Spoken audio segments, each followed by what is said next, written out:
Assalamualaikum warahmatullahi wabarakatuh. Nama saya Najila Nur Adila.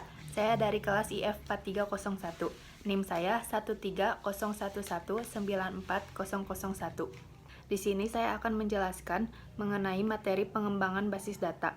Topik yang pertama akan saya bahas yaitu siklus hidup database. Yang pertama yaitu perencanaan. Tujuannya untuk menentukan sistem seperti apa yang ingin digunakan dan memikirkan jangka panjang sistem apa yang akan dikembangkan untuk sekarang dan masa depan. Yang kedua yaitu analisis. Untuk menganalisis situasi bisnis, menentukan persyaratan secara menyeluruh, menyusun persyaratan tersebut dan memilih fitur sistem yang bersaing.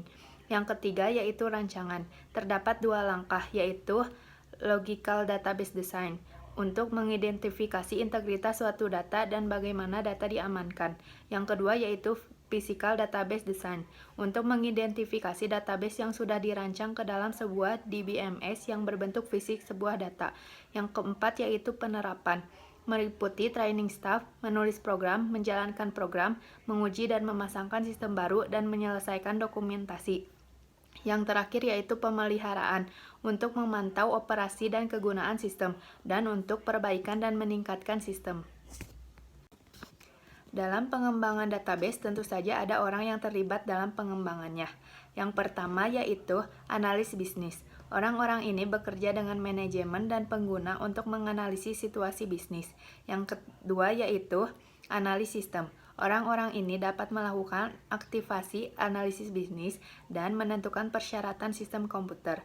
Yang ketiga yaitu analis database dan pemodelan data.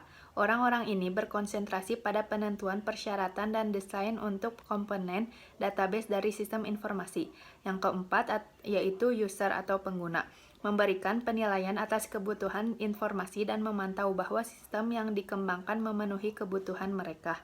Yang kelima yaitu pemrogram atau programmer. Orang-orang ini merancang dan menulis program komputer. Yang keenam yaitu arsitek database. Orang-orang ini menetapkan standar untuk data di unit bisnis, berjuang untuk mendapatkan kualitas data yang optimal. Yang ketujuh yaitu administrator data.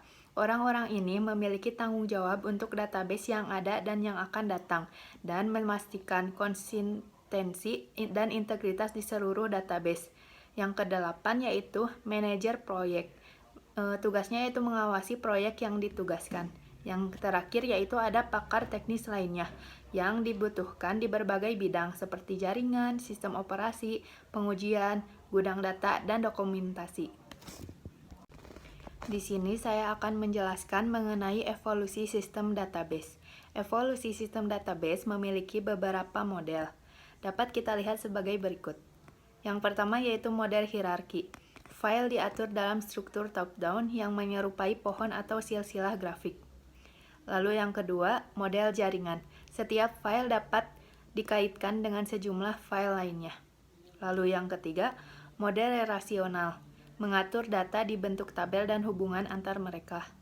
Lalu selanjutnya, model berorientasi objek, didasarkan pada kelas objek dan hubungan antara mereka.